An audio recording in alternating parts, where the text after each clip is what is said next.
வணக்கம் மக்களே, welcome back to our channel spread love Sathish and மோ. இன்னைக்கு இந்த vlog வந்து எங்கள் லைஃப்லேயே வந்து மறக்க முடியாத ஒரு vlog. ரொம்ப எக்ஸைட்டடாக இருக்கும். என்னோட அக்கா அவங்க வந்து ப்ரெக்னெண்ட்டாக இருக்காங்க. அது நிறைய பேருக்கு தெரிஞ்சிருக்கும். அவங்களோட சேனலில் கூட ஒரு வீடியோ பண்ணியிருப்பாங்க, பார்த்துருப்பீங்க. அவங்கள வந்து நேற்று தான் வந்து டெலிவரிக்காக அட்மிட் பண்ணியிருந்தோம் இங்கே மதுரையில் கீர்த்தி ஹாஸ்பிட்டல்ஸ்னு காலவாசல் கிட்ட. இன்னொரு 2 hours வந்து பேபி டெலிவரி ஆயிரும்னு சொல்லி கால் பண்ணாங்க அம்மா. நாங்கள் வந்து இங்கேருந்து ஃபுட்டு ரெடி பண்ணி போய் கொடுக்கணும் இல்லையா, ஸோ அதனால் நாங்கள் அப்பா எல்லாருமே வீட்டில் தான் இருக்கோம். 2 hours அங்கே போகிறோம். ரொம்ப எக்ஸைட்டடாக இருக்குது. நாங்கள் ஒன்று மனசில் நினச்சி வச்சுருக்கோம், அதான் பிறக்கணும். ஈவன் எங்கள் அப்பா வந்து ஒரு 1 yearக்கு முன்னாடியே ப்ரெக்னென்ட் ஆகிறதுக்கு முன்னாடியே நேம்லாம் வச்சிட்டார், இந்த நேம் தான் வைக்க போகிறோம் அப்படின்னு சொல்லி. அது ஏன் அப்படின்றத நான் வந்து ஃபைனலாக பேபியெல்லாம் காமிச்சிட்டு அதுக்கப்புறமா அந்த பேக் ஸ்டோரியை சொல்கிறேன். அது ரொம்ப எமோஷ்னலான ஒரு ஸ்டோரி. அதை நம்ம ஃபைனலாக பார்ப்போம். இப்போ வந்து நாங்கள் வந்து அட்மிட் பண்ண போனது, அதுக்கப்புறம் பேபி டெலிவரி ஆனதுக்கப்புறம் அந்த குட்டி குட்டி கிளிப்ஸ் எல்லாமே வந்து ஆட் பண்ணுறோம். சப்ஸ்கிரைப் பண்ணிவிட்டு நம்ம வீடியோவை ஃபுல்லாக பாருங்கள்.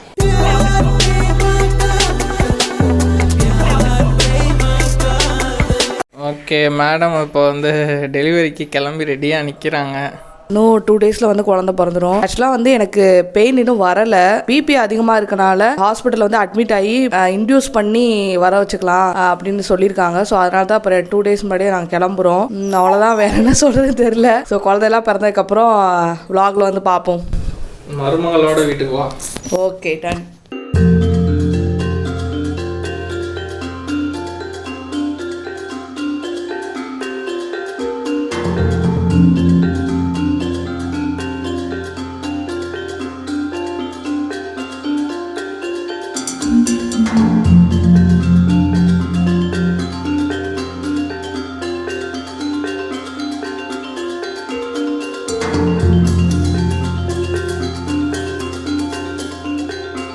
ராஜர், 2 நாளைக்கு கம்முன்னு வீட்டில் இருக்கணும், சரியா?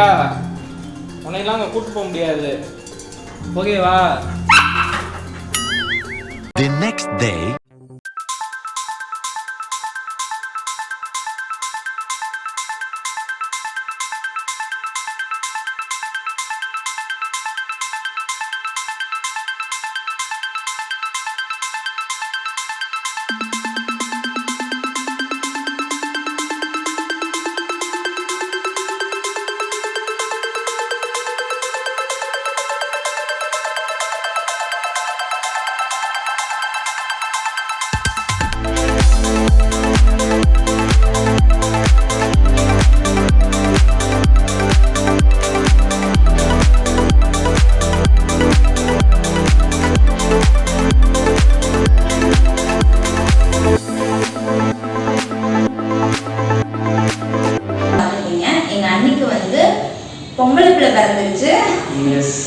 நாங்கெல்லாம் எதிர்பார்த்த மாதிரியே பெண் குழந்தை தான் பிறந்திருக்கு.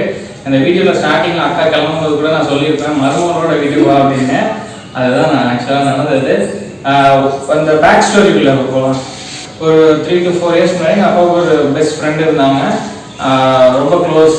ஃபேஸ்புக்கில் தான் ஃப்ரெண்ட்ஸாக இருந்தாங்க. அதுக்கப்புறம் ஃபேமிலி ஃப்ரெண்ட்ஸ் ஆனோம். நாங்கள் அவங்க வீட்டுக்கு போவோம், அவங்க எங்கள் வீட்டுக்கு வருவாங்க. அப்படின்னு சொல்லி ரொம்ப க்ளோஸ் ஃப்ரெண்ட்ஸ் ஆகிட்டோம். பட் அன்ஃபார்ச்சுனேட்லி ஒரு 1 yearக்கு முன்னாடியே அந்த ஆன்ட்டிக்கு வந்து உடம்பு சரியில்லாமல் அவங்க வந்து இறந்துட்டாங்க. அவங்க பேர் வந்து நிர்மலா. ஸோ அப்பா வந்து அவங்க இறந்ததுலேருந்தே அப்பா கொஞ்சம் ஃபீல் பண்ண ஆரம்பிச்சிட்டாங்க. அந்த மாதிரி ஒரு பெஸ்ட் ஃப்ரெண்ட், ஒரு பெஸ்ட் ஃப்ரெண்ட் கூடவே இருந்தவங்க வந்து திடீர்னு இல்லைனா கொஞ்சம் கஷ்டமாக இருக்கும்ல. ஸோ அக்கா ப்ரெக்னென்ட் ஆகிறதுக்கு முன்னாடியே வந்து அப்பா பேர்லாம் வச்சிட்டாரு. எனக்கு வந்து உனக்கு பார்க்கும்பொழுது நிர்மலா தான் பறப்பாங்க, ஸோ அந்த பொண்ணுக்கு வந்து நிர்மலா தான் பேர் வைக்கணும் அப்படின்னு சொல்லி அக்கா வயசில் இருக்கும் போதே வந்து நிம்மி குட்டி அப்படின்னு சொல்லி தான் கொஞ்சம் போனாங்க. ஸோ அதுதான் அந்த பேக் ஸ்டோரி. அவங்க ஃப்ரெண்ட்ஷிப்க்கு ஒரு அடையாளமாக இது இருக்கும் அப்படின்னு சொல்லி தான் அப்போ வந்து அந்த பேரை வந்து வச்சாங்க. அப்புறம் வந்து 5K சப்ஸ்கிரைபர்ஸ் வந்தது, ஒரு Q&A செஷன் பண்ணலாம் அப்படின்னு சொல்லி சொன்னோம். 5 கொஸ்டின் கூட வரல. அது ஒரு நம்ம ஃபேமஸ் கப்பலாக தான் வந்திருக்கோம். ஒரு 20 கொஸ்டினாக வந்தால் நம்ம அந்த வீடியோ பண்ண முடியும், இல்லைன்னா பண்ணுறதுல ஒரு யூஸும் கிடையாது. ஸோ எதுவும் உங்களுக்கு கேட்கணும்னு இருந்ததுன்னா இந்த வீடியோவில் கேளுங்க. கீழே வந்து #AskSatishShanmu அப்படின்ற ஹேஷ்டேக் யூஸ் பண்ணி நீங்கள் வந்து உங்களோட கொஸ்டின்ஸ் போடுங்க. ஏன் அந்த ஹேஷ்டேக்னா மற்ற கமெண்ட்ஸும் வரும், ஸோ எங்களால் டிஃப்ரென்ஷியேட் பண்ண முடியாதுல்ல. ஸோ அதனால் அந்த ஹேஷ்டேக் யூஸ் பண்ணி போட்டிருந்தீங்கன்னா நாங்கள் கொஞ்சம் ஈஸியாக பிக் பண்ணி அந்த வீடியோ வந்து பண்ணுறோம். உங்களுக்கு கொஸ்டின் கேட்டாலும் அதுக்கு நாங்கள் ஆன்சர் பண்ணுவோம் கண்டிப்பாக. புது வீட்டுக்கு வந்துட்டோம். பேக்ரவுண்ட் பார்த்தாலே தெரியும், புது வீட்டு வாசல்ல உட்காந்து தான் நாங்கள் பேசிட்டு இருக்கோம். பாப்பா பிறந்தது டெலிவரி ஆகி முதல் நாள் வந்து இந்த புது வீட்டுக்கு வரணும் அப்படின்றதுக்காக தான் நாங்கள் வந்து ஒரு 1 வீக் முன்னாடியே ஷிஃப்ட் ஆகிட்டோம். அக்காவுக்கு டெலிவரிக்கு 1 வீக் முன்னாடியே ஷிஃப்ட் ஆகி இங்கே எல்லாமே அரேஞ்ச் பண்ணி வீடு பக்கமாக ரெடி பண்ணிட்டு மறுபடியும் அந்த வீட்டுக்கு போயிட்டோம். தேவையான திங்ஸ் மட்டும் எடுத்து மறுபடியும் அந்த வீட்டுக்கு போயிட்டோம். ஏன்னா அங்கேருந்து தான் ஹாஸ்பிட்டல் பக்கமாக இருந்தது, அதனால அங்கே போயிருந்தோம். இப்போ எல்லாமே முடிஞ்சதுனால மறுபடியும் இங்கே வந்தாச்சு. சில பேர் வந்து ஹோம் டூர் போடுங்கன்னு சொல்லி கேட்டிருந்தீங்க. நிறைய பேர் கேட்டீங்கன்னா கண்டிப்பாக பண்ணலாம். அவளுக்கு ஹோம் டூர் வேணுமா, என்னென்ன திங்ஸ் எங்கெங்க வச்சிருக்கோம் அந்த மாதிரி எதுவும், பட் உள்ள எனக்கு தெரிஞ்சு பெருசாக எதுவும் இல்லை, நார்மலாக தான் இருக்கு. பட் உங்களுக்கு பார்க்கணும்னு தோணுச்சுன்னா அதையும் சொல்லுங்க, நம்ம அந்த வீடியோ சீக்கிரமா போடலாம். மேபி நெக்ஸ்ட் வீடியோவா அதை கூட போடுறதுக்கு நாங்கள் ட்ரை பண்றோம். அண்ட் நிறைய பேர் வந்து டெய்லி வீடியோ போடுன்னு சொல்றீங்க. டெய்லி வீடியோ போட்டு எடிட் பண்ணி ரொம்ப கஷ்டம். அதான் சொல்றேன்ல, வீடியோ போடுற அன்னைக்கு எனக்கு தூக்கமே இருக்காது. எடிட் பண்ணி காலைல வீடியோ எடிட் பண்ணி தான் நான் போடுற மாதிரி இருக்கும். ஸோ அது டெய்லியெலாம் பண்ண முடியாது. பட் இனிமே வந்து டியூஸ்டே, ஃப்ரைடே, சண்டே ஷார்ப்பாக 4 மணிக்கு வீடியோஸ் வந்து கண்டிப்பாக வரும். வீக்லியும் 3 வீடியோ போடுறதுக்கு நாங்கள் ட்ரை பண்ணுறோம்.